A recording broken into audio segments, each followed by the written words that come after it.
À cet instant, je comprends que les mineurs sont en panique. Les torrents d'eau charrient des pierres de plus en plus grosses. Rester sous cet abri de fortune est la pire des situations. À tout moment, nous risquons d'être écrasés par des rochers. Le caméléon est un petit animal à sang-froid. Ses yeux lui permettent d'anticiper les mauvais coups. Pour passer inaperçu, il change de couleur et se fond dans le décor. Moi aussi, je sais m'adapter aux situations les plus dangereuses. Et je vais plonger dans les zones les plus hostiles de la planète. Je suis Sébastien Pérez Pezzani. Je suis un caméléon.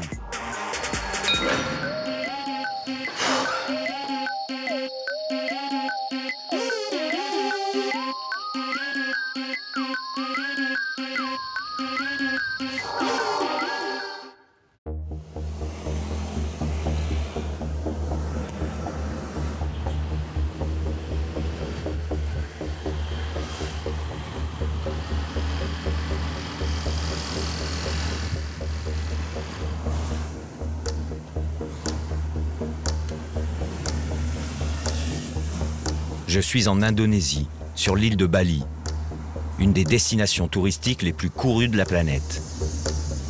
Direction la côte Est. 5 heures de bouchon pour faire une centaine de kilomètres et rejoindre le village de Licin, sur l'île de Java.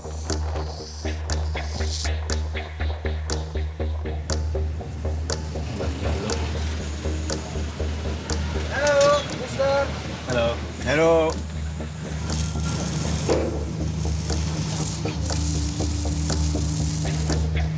Un ferry fait la liaison entre les deux îles plusieurs fois par jour.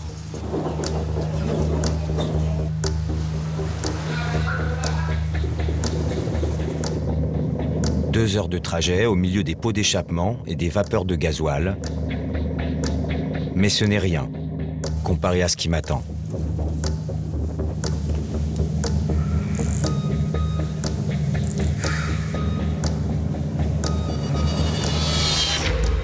Je vais passer une semaine dans le Kawaïjen, un volcan à 2400 mètres d'altitude dans lequel se trouve une mine de soufre. Pendant ces 7 jours, je vais partager le quotidien des mineurs. Des hommes qui risquent leur vie à chaque instant pour 5 € par jour. C'est à quelle température? 200 degrés.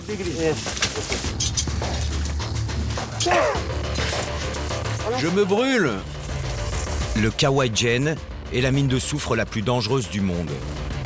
Ce minerai sert à fabriquer des allumettes et à blanchir le sucre, mais on l'utilise aussi dans les explosifs, les insecticides et les engrais.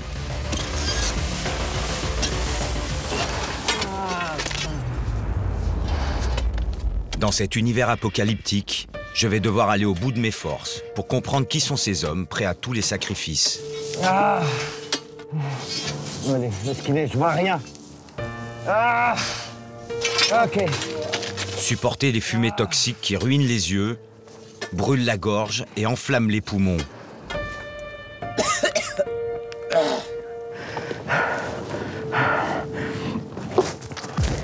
Putain.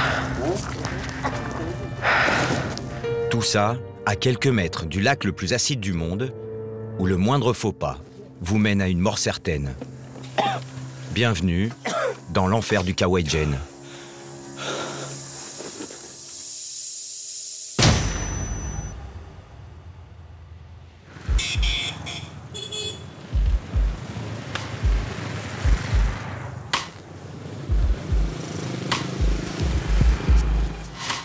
Licin, à 35 km du Kawaïjen. C'est le village le plus proche du volcan. 4200 habitants, des commerçants, mais surtout des agriculteurs qui vivent avec moins de 2 € par jour.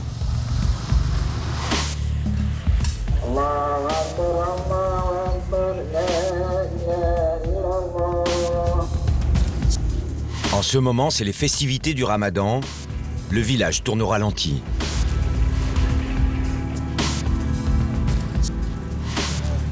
Le Kawaïjen domine la vallée depuis plus de 2500 ans. Constamment en activité, ce volcan a la particularité de cracher 10 tonnes de minerais de soufre par jour. Et les vapeurs toxiques qui vont avec.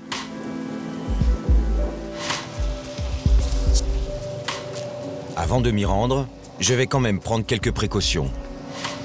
Bonjour. Bonjour. Excusez-moi, j'ai besoin d'oxygène. L'oxygène, c'est ça. Ça, c'est de l'oxygène? Oui, c'est un spray. D'accord, je vais vous en prendre 3. Et si ça ne suffit pas, je reviendrai en prendre plus.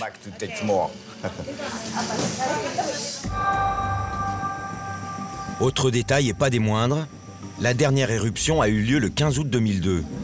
À l'échelle humaine, c'est comme si j'avais éternué la veille. Je vais donc m'assurer que je peux rejoindre la mine sans danger.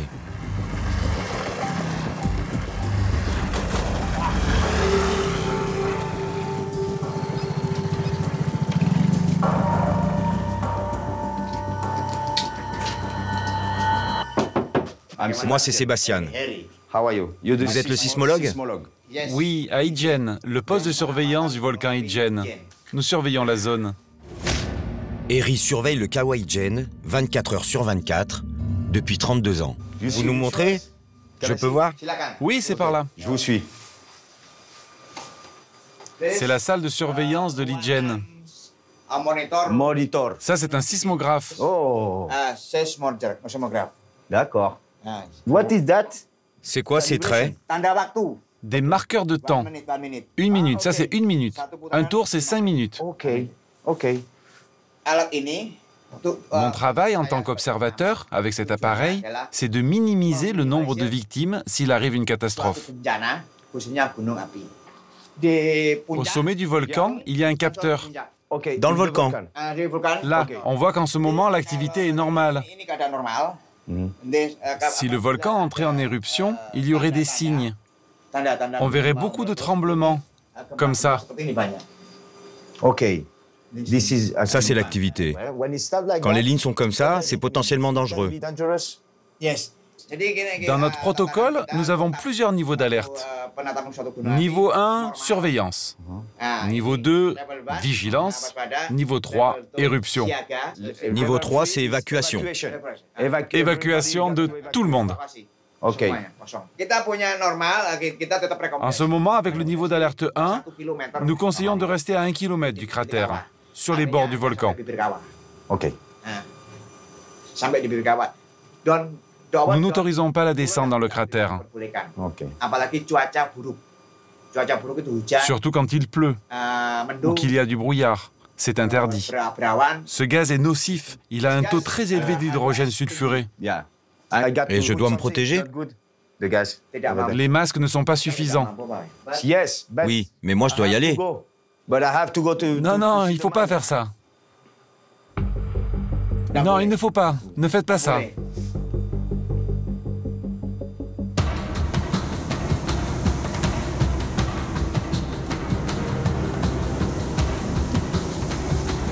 Il faut 45 minutes en 4x4 sur des routes sinueuses pour rejoindre le volcan depuis Lichin.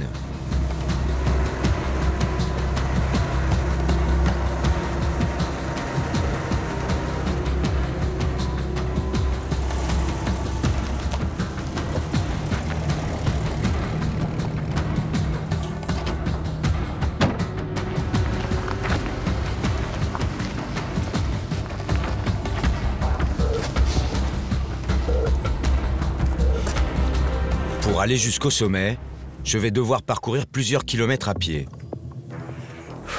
Et dès le début, ça grimpe sec.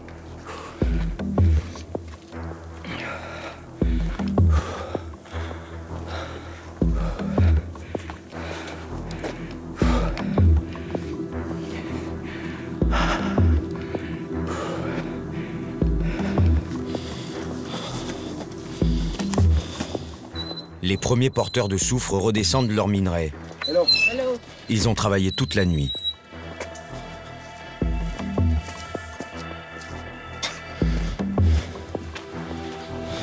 Après plus de 2 heures et demie de marche, j'arrive enfin au sommet du Kawaï-jen.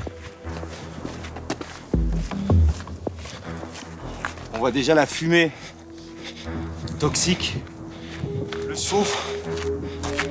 Waouh!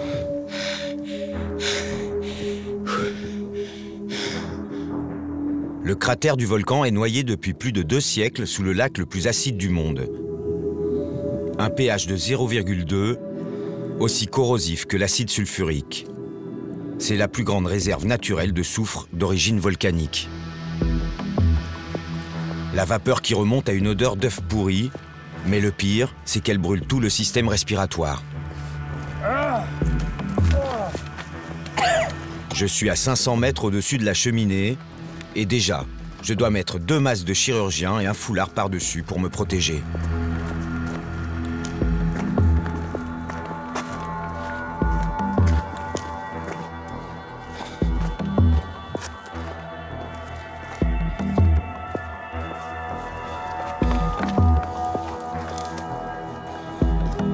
Hello!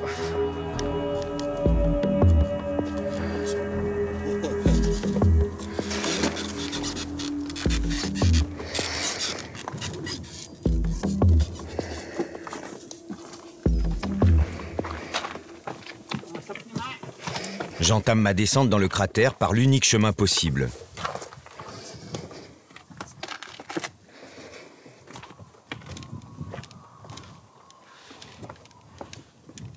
À la moindre inattention, c'est la chute dans le ravin, 500 mètres plus bas.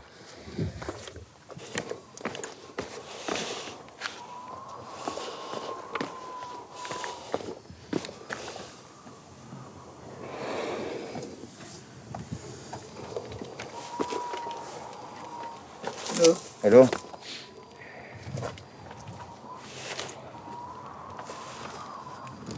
Là, le nuage, il est juste à côté. Pour l'instant, je m'en sors bien.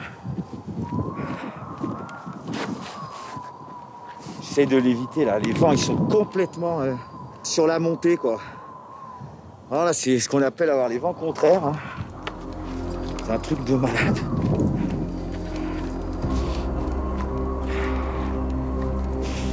Bon, ça y est, ça arrive. Ça pique un peu. Impossible d'éviter ces fumées nocives si je veux atteindre le fond du cratère. Voilà, là on rentre dans le nuage.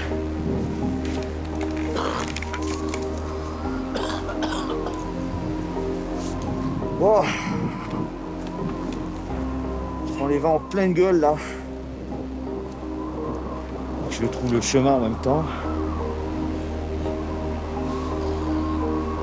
Le tout, c'est de pas paniquer. Je suis en plein milieu du nuage toxique. C'est oppressant et ça m'arrache les poumons. La fumée est si épaisse qu'on n'y voit plus à 1 mètre. Je suis obligé de m'arrêter.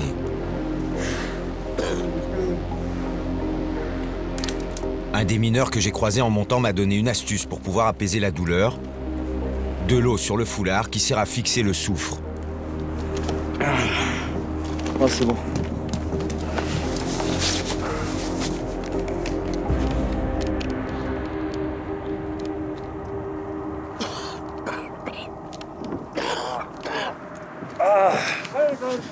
Hello. Vous venez d'où? De France. Oh, France. Viens, viens. Ah. Bon, ils vont un peu me guider.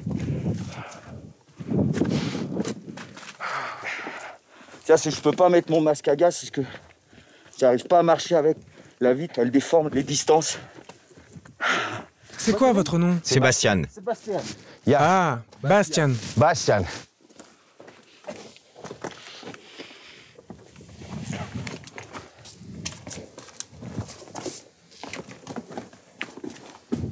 Après 1 heure de descente, j'arrive enfin au fond du cratère.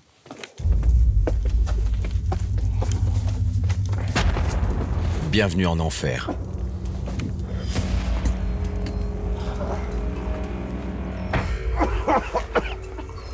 Une dizaine de mineurs attaquent le volcan à coups de baramine pour lui arracher des blocs de soufre. Ils prennent tous les risques.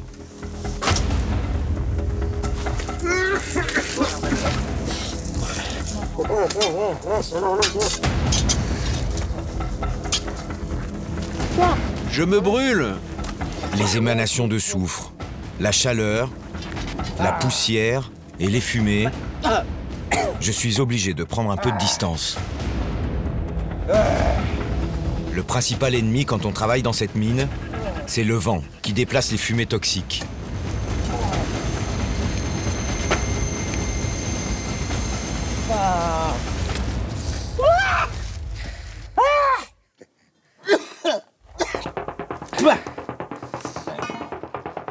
Les forçats du soufre qui travaillent ici ont tous des problèmes respiratoires.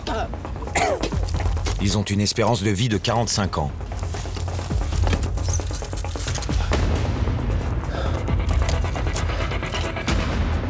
Harry est un des mineurs les plus expérimentés du Kawaï-jen. Ça fait 28 ans qu'il supporte l'insupportable. Comment vous faites avec les fumées?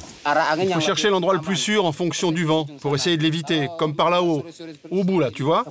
Très souvent dans l'après-midi, comme maintenant, le vent souffle vers le haut. Alors on peut travailler et on récupère le soufre dans de meilleures conditions.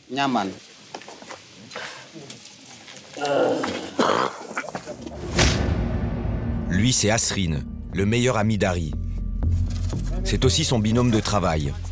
Il a pioché son premier bloc de soufre à l'âge de 16 ans. Il en a 51.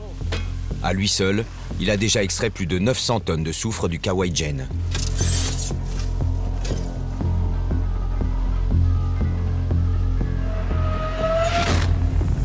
Pour optimiser la production de soufre, les mineurs ont construit un système de tuyaux sur les flancs du volcan. Une immense pieuvre métallique dans laquelle coule le minerai liquide.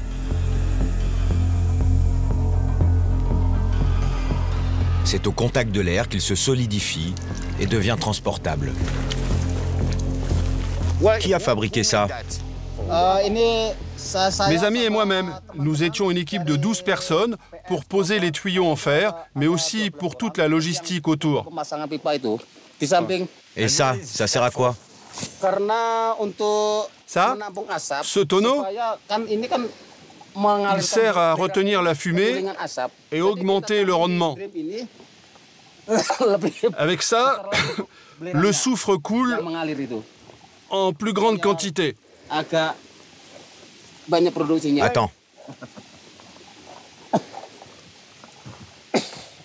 Ici, le danger est partout, tout le temps.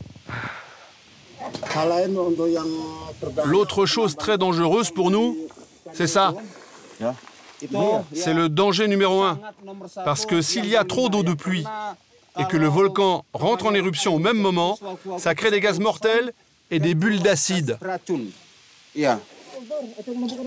Il y a quelques années, un mineur a fait un faux pas. Il est tombé dans le lac acide. Quelques jours plus tard, son corps était complètement dissous. Viens, viens, viens, on va manger, Sébastien.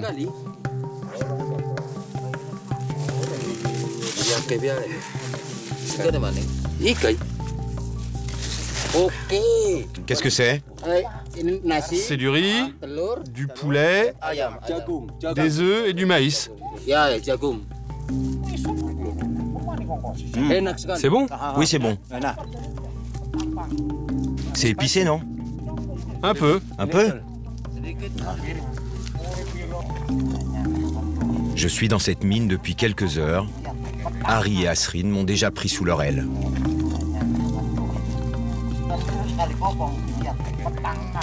Là, on a rempli tous les paniers. On attend qu'il y ait du soufre qui sorte des tuyaux. Donc il faut attendre que ça produise et que ça se solidifie. Combien de personnes travaillent ici? 260. OK. Et c'est combien la production par jour? 8 à 10 tonnes par jour. Mais ça peut aller jusqu'à 400 tonnes par mois. Ça dépend du nombre de mineurs qui travaillent. En ce moment, on est assez nombreux, mais il y a peu de soufre. Ready? Je vais me laver les mains. Je suis fatigué. Où est-ce qu'il y a de l'eau? Pour mes mains. L'eau est bonne? Oui. Pas de sulfure? Si, un peu de sulfure.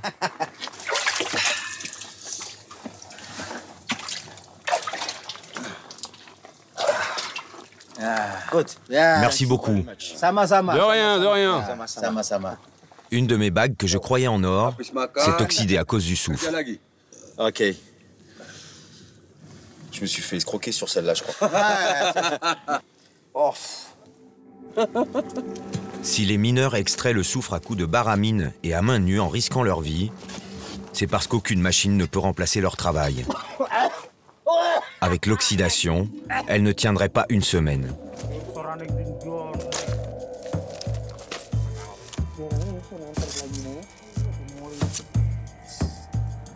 Une fois leur panier rempli, le plus dur reste à faire. Remonter le soufre en haut du cratère. Harry va porter 100 kilos sur ses épaules.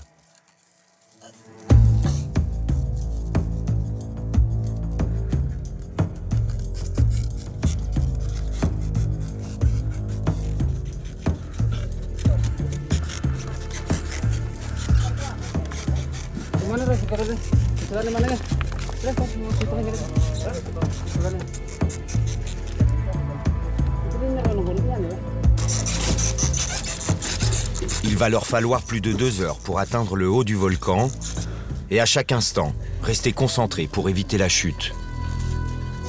Les mineurs portent en moyenne 80 kilos, 2 à 3 fois par jour. La plupart d'entre eux ont les clavicules broyées.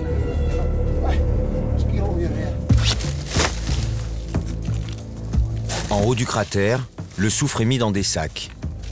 Et les sacs dans un chariot. Pas question d'en perdre une miette.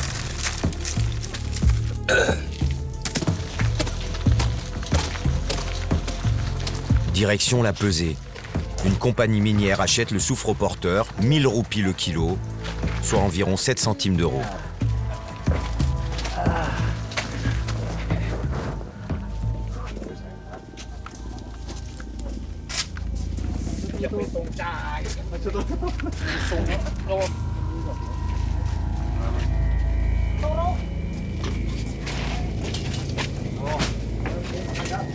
Faut faire la queue.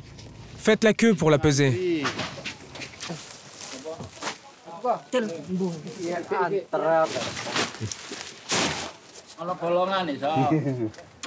128 kilos.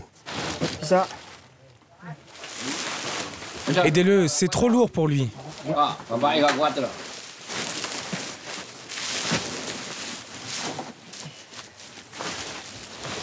144 kilos. «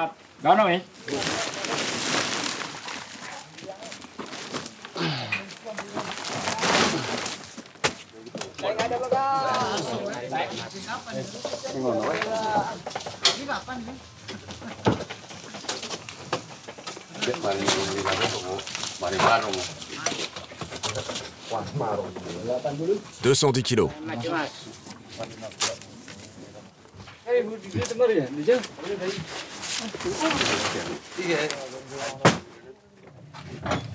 210 000. T'as compris? Ça fait 210 000, ok? Ah, et voilà.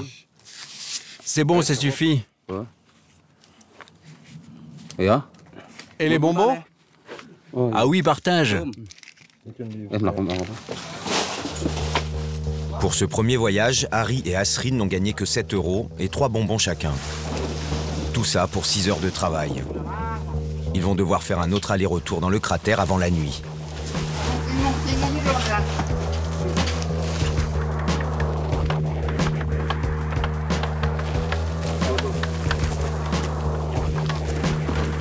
Moi, je vais aller voir ce que devient ce soufre qui les tue à petit feu. Et ça se passe ici, dans cette usine de traitement, à l'entrée de Litchin.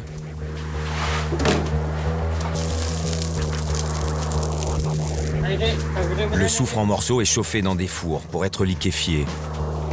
Ensuite, les ouvriers le filtrent pour le débarrasser de toutes ses impuretés. Je me tiens à distance, l'odeur des vapeurs de soufre est intenable. J'ai à nouveau l'impression d'être dans la gueule du volcan.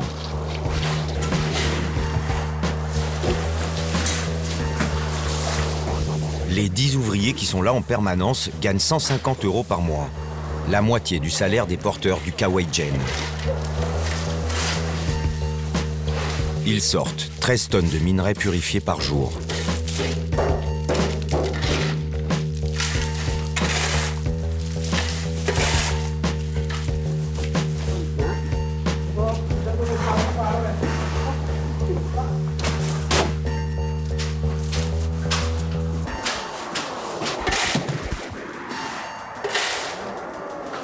Sur l'île de Java, le soufre sert surtout à blanchir le sucre pour répondre à une demande mondiale.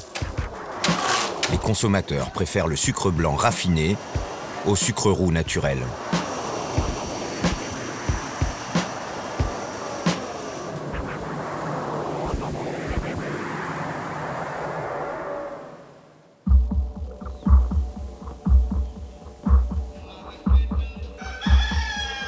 « 5 heures du matin. C'est mon deuxième jour. J'ai retrouvé Harry et Asrine qui ont finalement travaillé une partie de la nuit.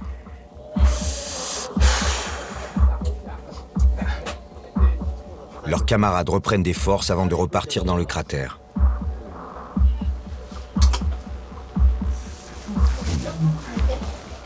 Du sel. Vous avez du sel? Tiens.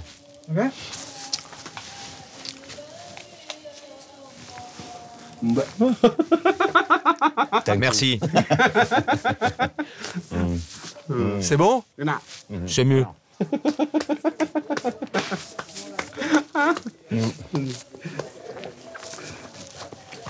Ok. On y va. On y va? Jalan. Ok. Il fait froid. Aujourd'hui, Harry et Asrine vont m'escorter. Comme tous les matins, il faut remonter le chariot qui a servi à livrer le soufre. Et même avec peu de charge, il fait son poids. C'est la deuxième fois que je fais cette ascension en 2 jours. 1000 mètres de dénivelé, et déjà, mes jambes sont lourdes.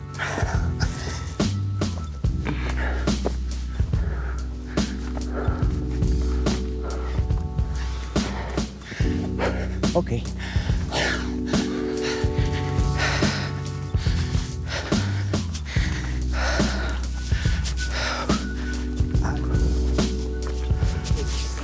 Il n'est que 6 heures du matin.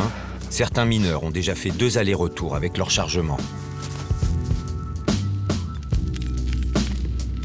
Avant de rejoindre le fond du cratère, une petite pause au milieu de la brume et des fumées toxiques. Il fait à peine 10 degrés. C'est le moment que choisit Asrine pour prendre une bouffée d'oxygène.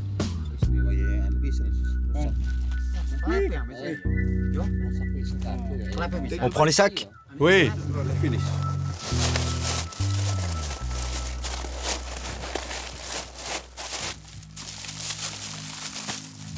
Bon, là, on est sur le cratère. Et pour descendre, on peut plus utiliser le chariot, donc on va tout porter.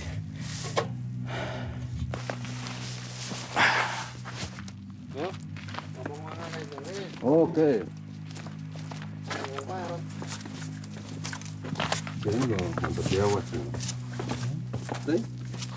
Mais c'est... Aïe, aïe, aïe. Ça glisse partout.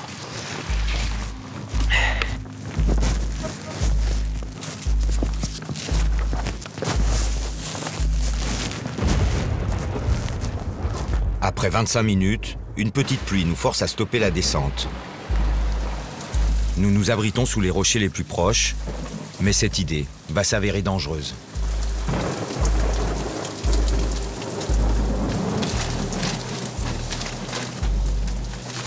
Là, on a une naissance d'une rivière, là.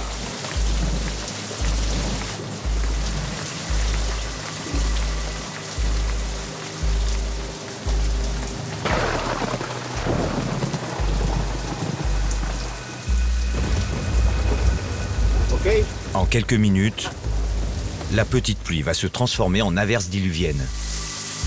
Wow. De l'eau, de l'eau. Prenez le sac. C'est pas bon pour le sac. Please, take it.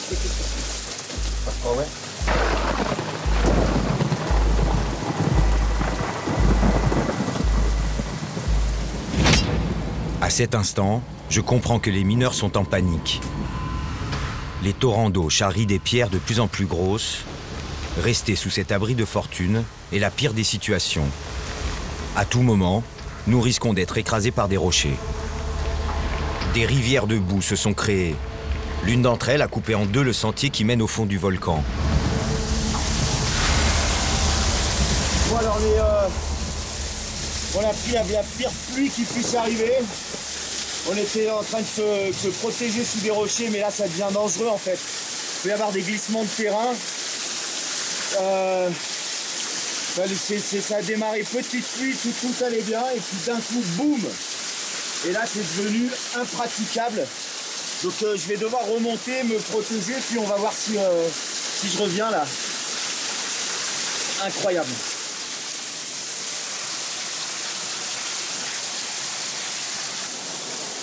On peut pas rester là, c'est dangereux. Oui. Trop dangereux. Trop dangereux. En bas, la mine a disparu. Elle est sous 1 mètre d'eau. Les mineurs ne travaillent plus? Non. Les mineurs doivent s'arrêter. Quand il pleut, les mineurs doivent remonter et abandonner leur panier.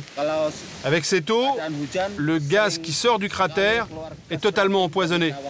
Alors la sécurité avant tout. Ok.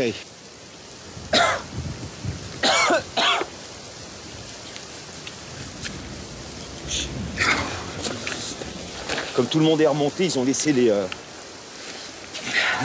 les sacs de soufre. Lui va en prendre un.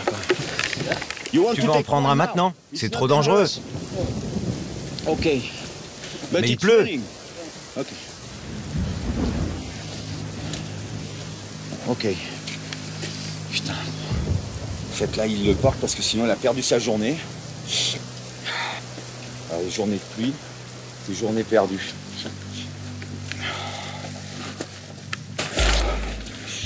On a pris une saucine. Harry partagera les bénéfices de ce panier avec celui qui a extrait le soufre. Au Kawaii-Jen, tout le monde est solidaire.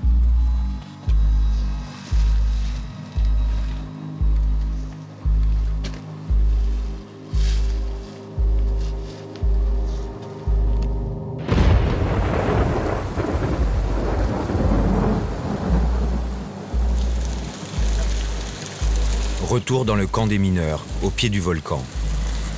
Nous sommes trempés jusqu'aux os.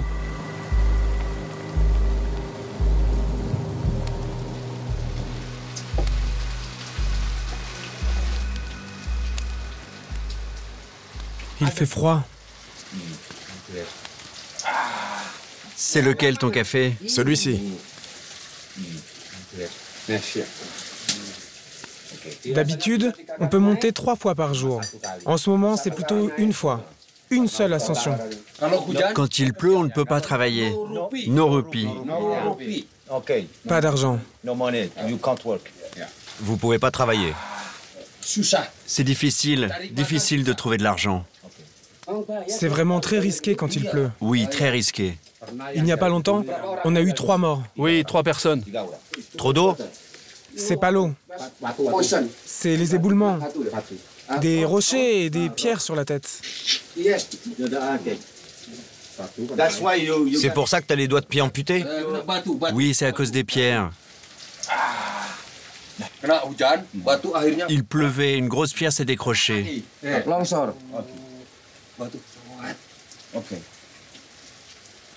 Elle est tombée sur mon pied et l'a écrasé.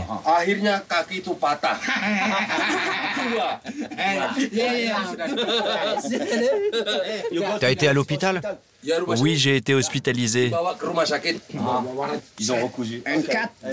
Ils ont coupé d'abord. 2 millions. 2 millions. 1 million ici, 1 million là. Et après avoir payé les 2 millions, je n'avais même plus de quoi manger.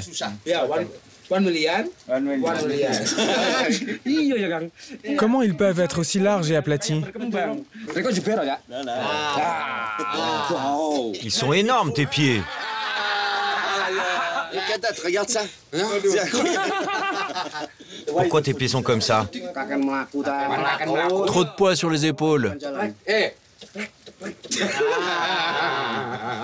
Il a porté trop de charge. Il pourrait devenir le meilleur nageur du monde. C'est comme des palmes. Pour nager, pour nager.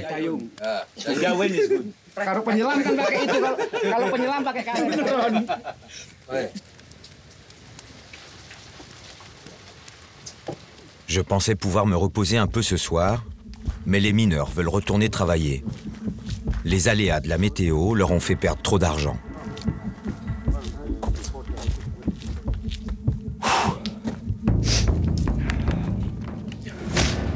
C'est Buddy, un vulcanologue bénévole du Kawaïdjen qui m'accompagne. Sa première montée, il l'a faite avec son père. Il n'avait que 6 ans.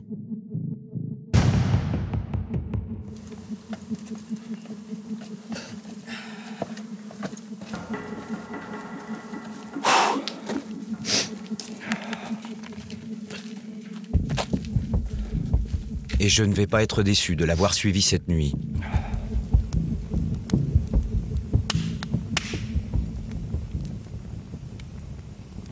Vous voyez les flammes bleues? C'est quoi ces flammes bleues? C'est un vrai feu? C'est du sulfure d'hydrogène qui s'enflamme tout seul. Ce gaz brûle dans l'air et puis il devient liquide. Dans la journée aussi, c'est bleu, mais on ne le voit pas à la lumière du jour. Le spectacle est fascinant, mais il n'en reste pas moins mortel. On peut pas s'approcher un peu? Non, on reste ici. C'est trop dangereux. Tu vois, la température du fluide est très élevée. Plus de 700 degrés. 700 degrés. Pourtant, un peu plus bas, les pieds au milieu des flammes bleues, certains mineurs n'hésitent pas à braver le danger.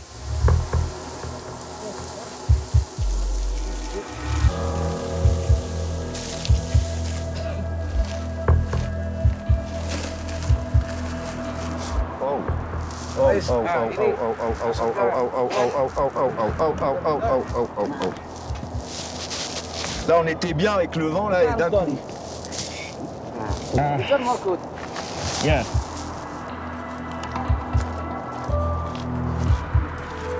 4 heures du matin, retour au camp de base des mineurs. Les conditions météo sont bonnes. Asrine a décidé de travailler toute la nuit. Il va me prêter sa chambre. Enfin, son placard. C'est ici? Ok. Là-dedans. C'est très bien. Ah putain.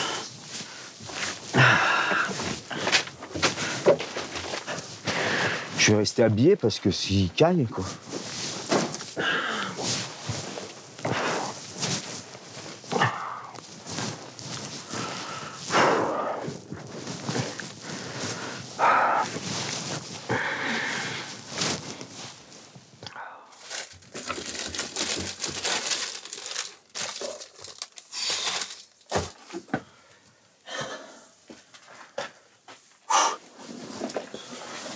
On y retourne. Ça fait 4 jours que je partage le quotidien des porteurs de soufre.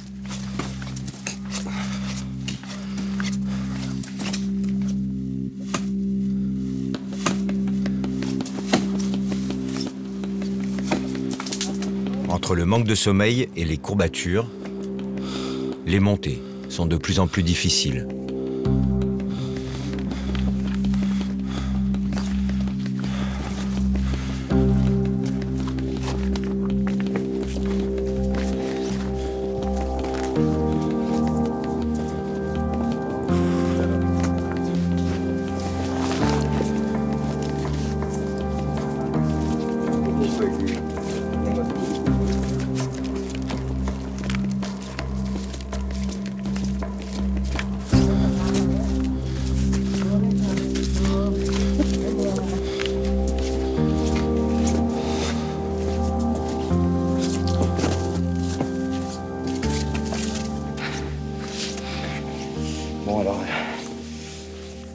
fait 3 jours qu'il pleut. Tous les mineurs sont restés chez eux, sauf Asrine et Harry, parce qu'eux, ils ne peuvent pas se permettre de perdre des journées. Donc, ils doivent tout faire, et notamment l'entretien.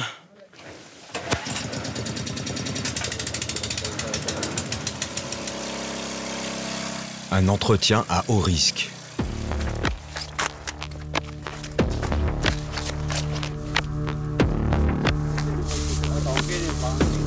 Pour que le soufre coule correctement dans ses conduits, la température des tuyaux en acier doit rester stable. Si elle est trop élevée, le soufre coule moins. Si elle est trop basse, il se cristallise. Alors il faut arroser plusieurs fois par jour.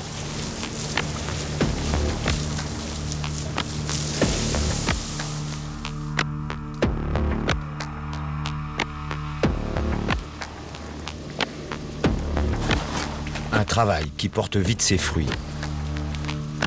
Les deux amis s'empressent de ramasser le minerai qu'ils laissent à peine refroidir, quitte à se brûler.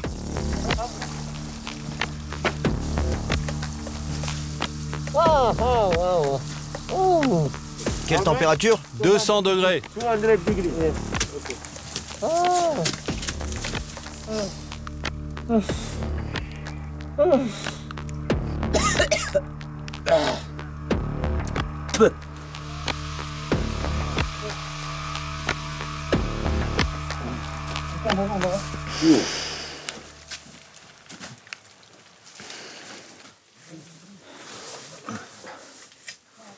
C'est quoi ça?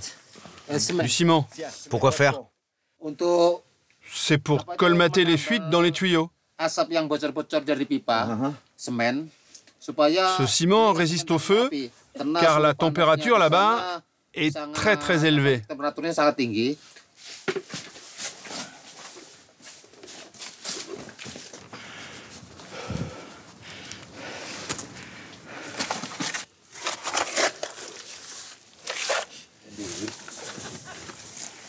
Donc là, j'ai mis mon masque maintenant parce que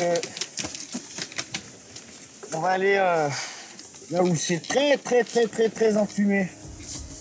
Alors j'ai un souci, c'est que j'arrive pas à voir où je marche avec ça. Nous grimpons sur les tuyaux 100 mètres plus haut pour nous attaquer aux fuites qui ralentissent la production. C'est le point le plus chaud et le plus dangereux du site d'extraction.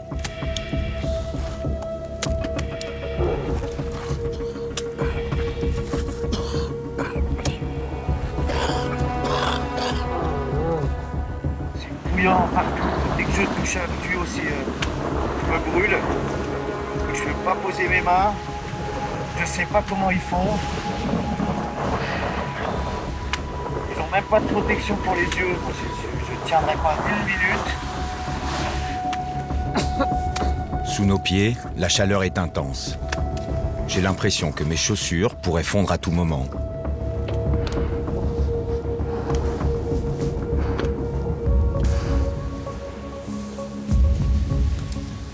Ça va? Moi j'ai le masque à gaz et c'est lui qui m'aide.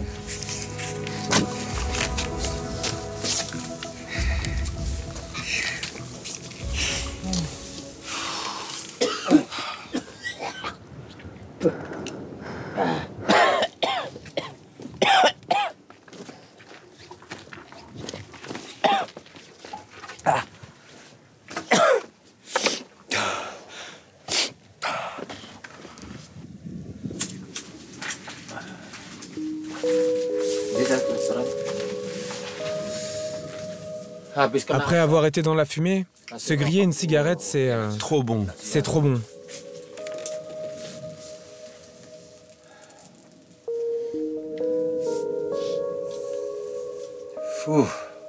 T'as pas trop mal? Un peu parce qu'on est resté longtemps dans la fumée toxique. Je sais pas comment ils font.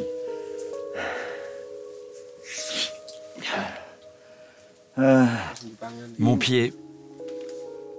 Je me suis écorché. Qu'est-ce qui s'est passé?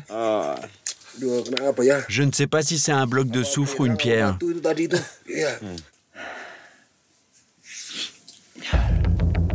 Je pensais que nous avions fait le plus dur. En fait, pas du tout. Aujourd'hui, Harry et Asreen veulent remplir un maximum de paniers. Maintenant, il faut retourner dans la fournaise pour aller chercher le soufre. On a eu le plus haut possible parce que c'est là-haut que le soufre est le meilleur. Depuis mon arrivée, ils n'ont extrait que 300 kilos de soufre à cause de la pluie. La moitié seulement de ce qu'ils font en temps normal. Un énorme manque à gagner. Alors pour rattraper leur retard, je leur ai proposé mon aide.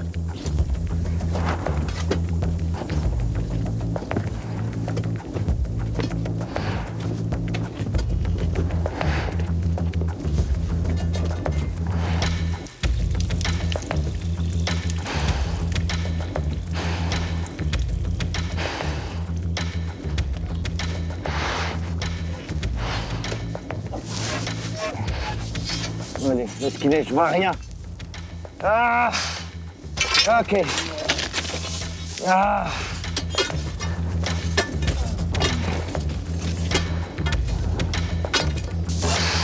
Le soufre n'est pas aussi friable que je l'imaginais. Il est dur comme de la pierre. Je suis obligé de m'y reprendre à plusieurs reprises.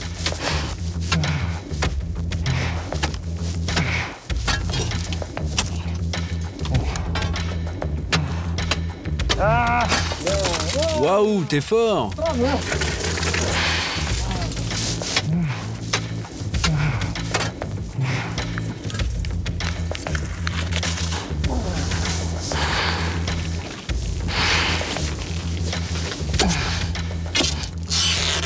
Mon masque à gaz me permet de tenir au milieu de la fumée, mais c'est un véritable cauchemar quand on fait des efforts physiques.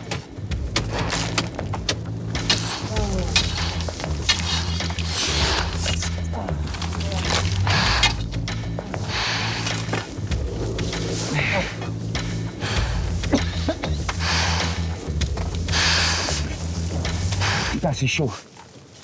Au bout d'une demi-heure, la cartouche de mon masque à gaz est vide.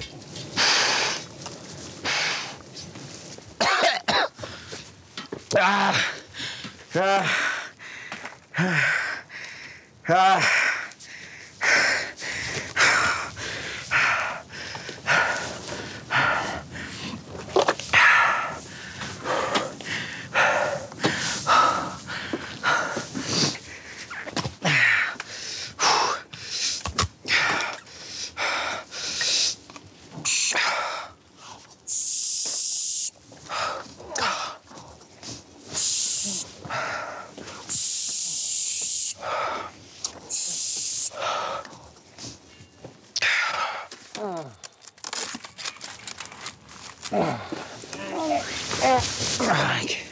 Merci.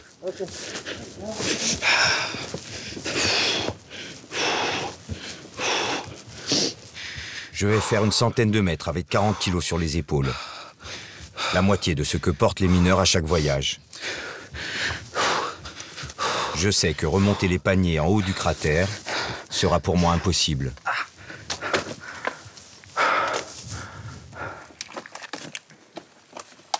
La différence, ça c'est celui qu'on a été chercher. Il est assez pur, que c'est le soufre qui est très pur. Et la différence avec celui qui est pris en bas, c'est ça quoi. Il y a plein de cailloux partout, donc il est moins bon. Et là, tu portes beaucoup trop de poids pour gagner moins d'argent quoi. Ok. De toute façon, Harry et Asreen ne veulent pas que je porte le soufre. Même avec de l'expérience et de l'endurance, c'est le moment où les mineurs se blessent le plus.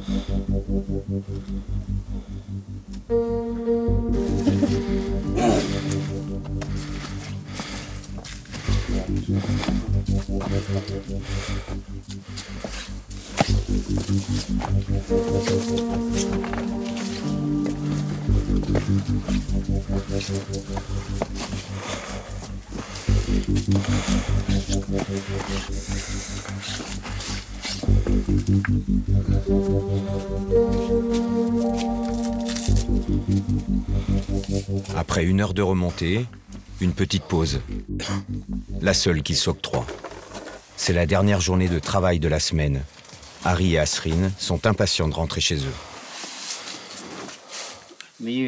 J'ai 2 enfants, 2 garçons. Mais plus tard, ils ne travailleront pas ici. Qu'est-ce qu'ils feront? Ils iront à l'université. Les agriculteurs, les fermiers gagnent très peu d'argent ici. Ce n'est pas suffisant pour mettre leurs enfants à l'université. Ici, quand on est agriculteur, on ne gagne que 2 € par jour. Alors que moi, je dépense en général 3 € pour ma famille. Donc, pour l'avenir de mes enfants, pas question d'être agriculteur si je veux leur payer des bonnes études. Ce n'est pas suffisant. Moi, mon père travaillait ici avant. Maintenant, il est à la retraite. Il n'a plus de force. Il ne faut surtout pas que nos enfants travaillent ici comme leur père. Ouch.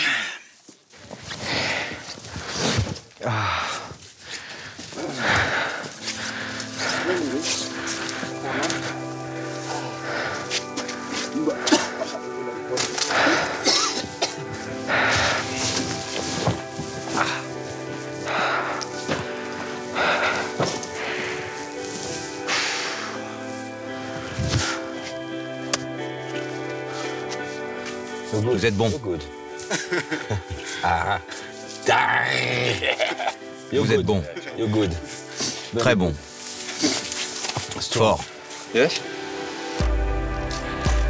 Avant mon départ, Asrin me conduit dans un lieu où les mineurs viennent reprendre des forces et surtout se laver.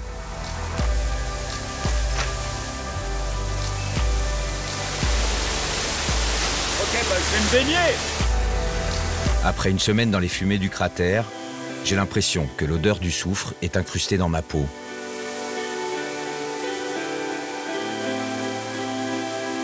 Et je me rends compte que finalement, avec ses pieds palmés, Asrin ne nage pas si vite que ça.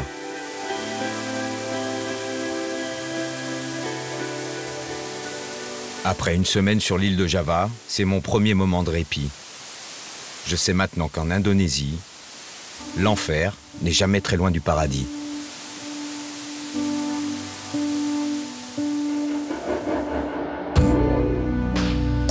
Depuis mon départ, Harry continue de risquer sa vie pour payer les études de ses enfants.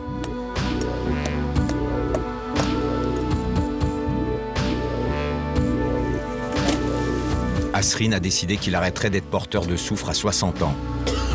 Il lui reste 9 ans de galère et de souffrance au fond du cratère.